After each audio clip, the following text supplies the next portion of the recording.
Hey, it's Jamie, back with the YouTube stuff. If there's one thing I find more fascinating than actual video games, it's lost and nearly lost media about video games. From Pokemon musicals to officially made tech demos to, in the case of today's topic, obscure Nintendo licensed movies from the 80s. Now there's been a lot of talk about Mario movies lately.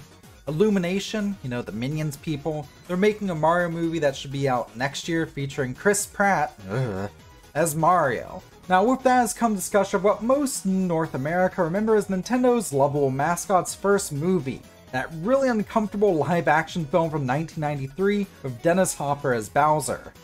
Monkey!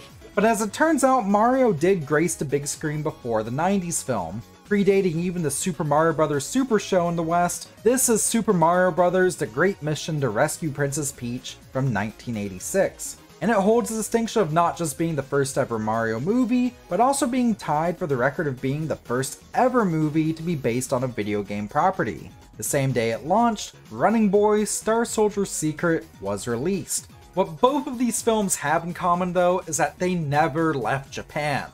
The Great Mission to Rescue Princess Peach, despite, as far as I can tell, doing decently enough in Japan, got a limited theatrical run, and then a VHS release in the 80s, and that was it. There have been no DVD or Blu-ray releases, no official dubs, and no means to see it period outside of Japan, or even inside Japan as far as I can tell, since the late 80s. Granted, there have been several fan subs put up on YouTube, including a 4K restoration of the whole movie that was released online for free by a group known as Femboy Films.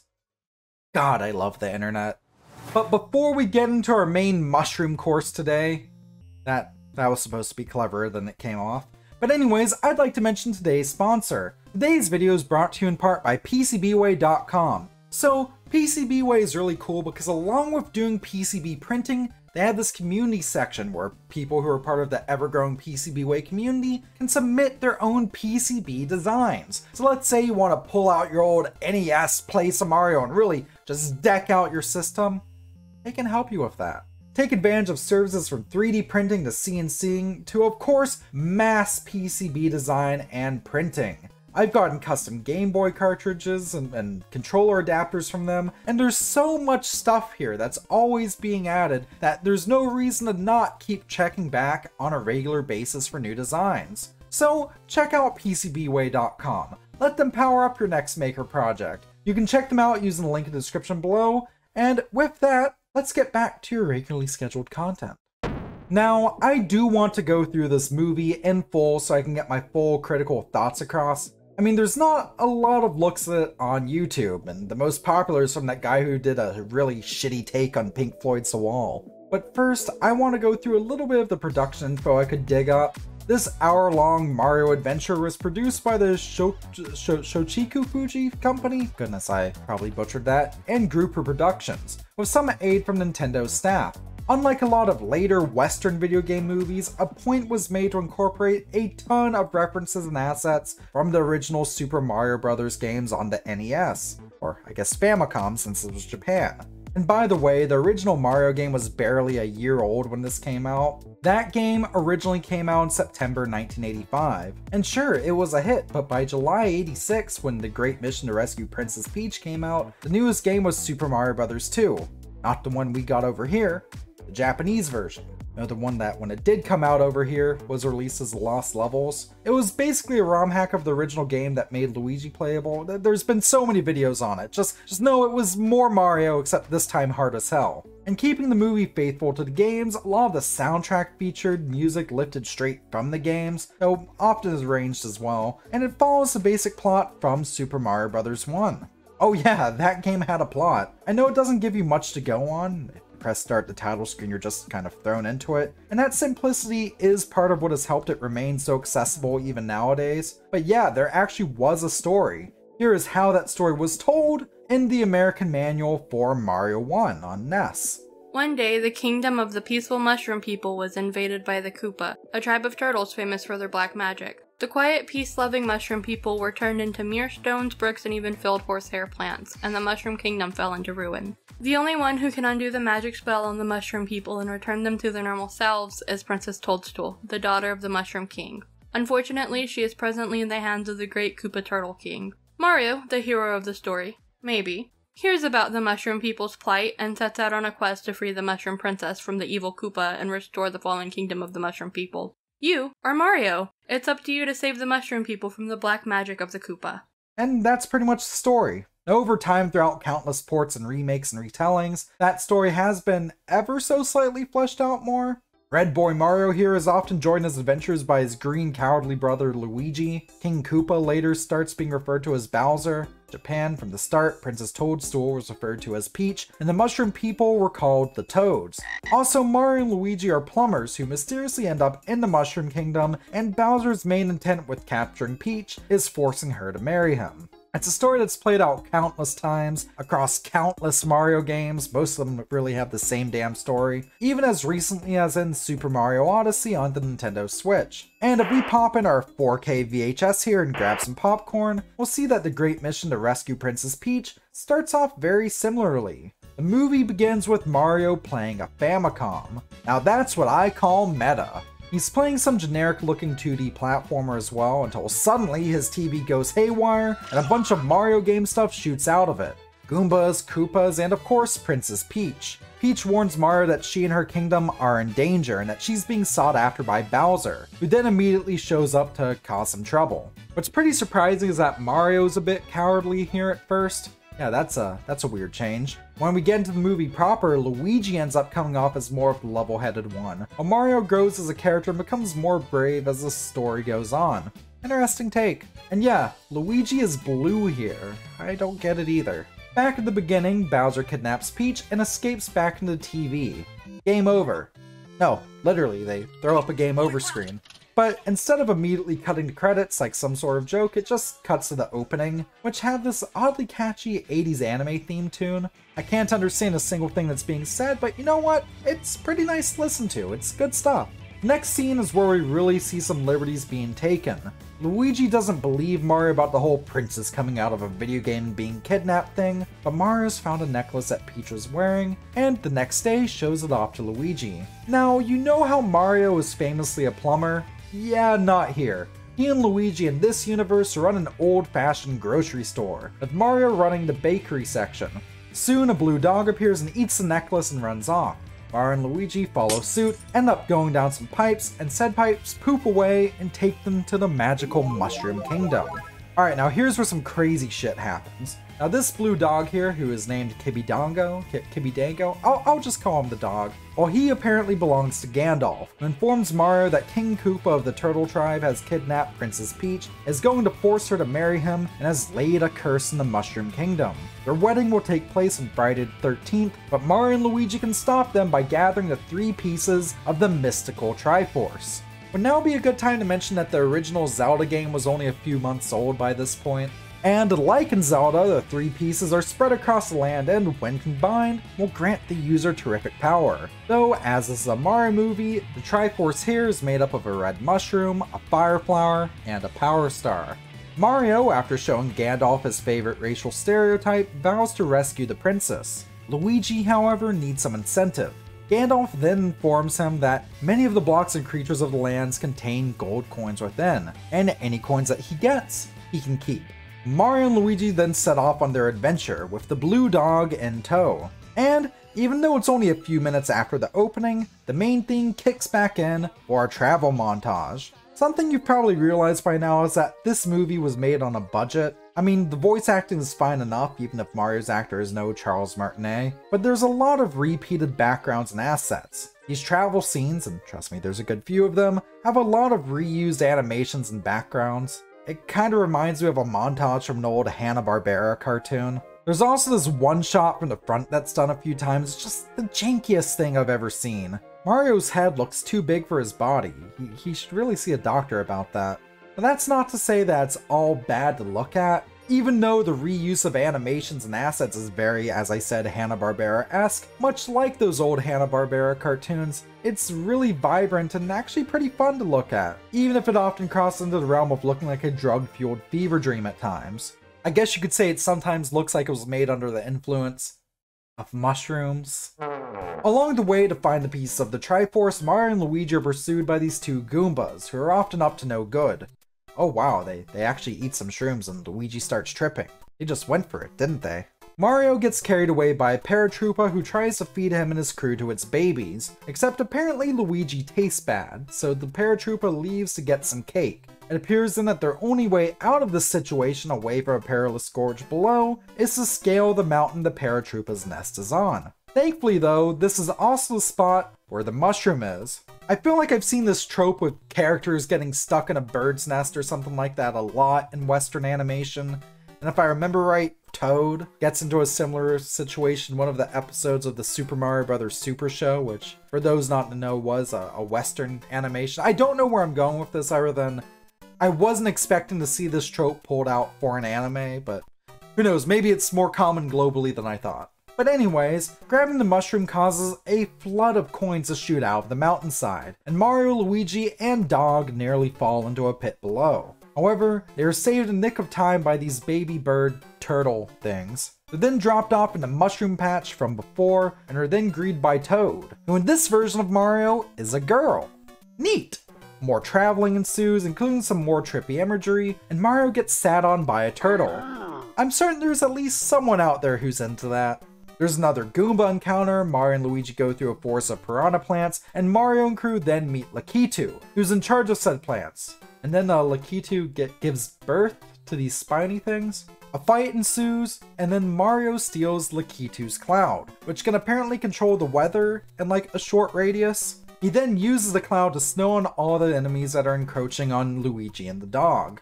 Off topic, but I've been playing Mario games since I was a kid, and I just now realized that these spiny enemies are just spiked armadillos. Used to think they were just another turtle-inspired thing. Anyways, Mario and Luigi gain the Fire Flower and meet up with Toad again. To show her happiness with the progress our heroes have had in their journey, she rewards Mario with a kiss. So this is followed by another travel scene. It seems pretty similar to the last few, until this bit right here. Mario and Luigi stop to break some coin blocks, but instead of coins, bowls of Mario-themed ramen come out. And then they proceed to eat the ramen. Now this is some pretty shameless product placement. To help promote the movie, Grouper Productions and Nintendo released a whole line of tie-in merchandise. Watches, bento boxes, a tie-in manga, a storybook, full-on vinyl record release of the soundtrack, and of course, Mario Ramen. And the Mario Ramen itself appears at a few different points in Mario the Great Mission. This means that Mario and Luigi here are promoting ramen that itself was made to promote the movie that's being eaten in. Once again, this film proves to be weirdly meta. Unfortunately for this movie, it's at this point I was feeling like it was kind of dragging a bit. Maybe it's incredibly similar travel scenes that we get after every major plot beat. They're several minutes long each, feature similar music. I just kind of wish they were cut down or out completely by the end. Maybe there could have been one travel scene and some quick transitions for the later ones, just for the sake of pacing. We're at about the halfway point here, and the movie is an hour long. I really feel like enough could have been trimmed off to maybe bring it to around the 45 to 50 minute mark, as far as total runtime goes, but maybe that's just me. And maybe someone editing it at this point felt the same, as the story suddenly shifts from Mario and Luigi's journey to Princess Peach, who's being held in a tower by Bowser. And Bowser himself, instead of coming off as a menacing dragon-esque villain, just kind of comes off as a creepy fanboy who's obsessed with Peach. I mean, sure, he plays tricks on her and keeps her locked in a castle, which is definitely terrifying in a way, but he also showers her with pet names and gifts. Honestly, Bowser just kind of comes off as more creepy than outright scary here. So it makes you want to see him get his ass kicked though, but for completely different reasons than the games. He just kind of skeeves me a bit here. By this point, Mario and Luigi have been captured by the Goombas and imprisoned in an abandoned mine, with a Hammer Brother standing guard. Bowser informs Peach of this capture, who cries over the potential failure of our heroes. Then there's a dream dance sequence of Mario and Peach just dancing together. This entire bit just kind of comes out of nowhere, and it's all in Mario's head while he's locked up. Luigi all the while has dug an escape tunnel. Mario wakes up, they escape with the dog and drop a boulder in the Hammer Brother. Luigi also has stolen a bunch of gold from the abandoned mine, which is cool, until for some reason after escaping all of it turns into rocks. I don't get that bit. Well, all of it turns into rocks except for one piece, which is the Power Star, the final piece of the Triforce. The star tumbles into the sea below and Mario and Dog follow. However, the star gets eaten by a clam. Mario must find a way to make it open up. After some deep thinking, he finally has an idea. He's gonna make the clam open up by, seducing it. Mario grabs the star, our heroes swim away, but are pursued by a squid, and then they take refuge in a sunken ship. It seems like they're cornered. There's no possible logical way they could get out of this. Well, until Mario has an idea. What if he and the dog blow really hard at the sails? Maybe that'll make the ship float up out of the water and into the sky. And you know what? He tries it, and it works because, I don't know, the movie's trippy enough that it makes sense, I guess. So, the ship sails up, they grab Luigi who has ended up on an isolated island, and they all sail off into the sky. At this point I had to ask, am I dead? Is this the last thing I'll see before I fade into the ether? I know I'm usually rather dry and documentary-esque here on YouTube, but there's no way to react to a sequence like this other than by just yelling at the screen. What in the ever-loving fuck? Back at Bowser's castle, Blood Moon has arisen, and the wedding is about to commence. Peach, understandably, is not happy, and also apparently there's a bird priest? Peach tries her best to distract Bowser and stall the ceremony, as she knows in her heart of hearts that Mario will be there soon. And he is! The flying ship is falling apart as he and Luigi are literally rowing through the sky. Bowser runs off with Peach to a sealed room in a different level of the castle to try to continue the forced wedding. Rocks begin to fall and our heroes seem trapped in the main hall. Well, until Mario and the dog find a hole that they can squeeze through. The following sequence of events is my favorite part of the whole movie. Mario and the dog go through some tunnels that require literal platforming. Platforming in a movie, truly the most literal use of the term video game adaptation, and I'm oddly here for it.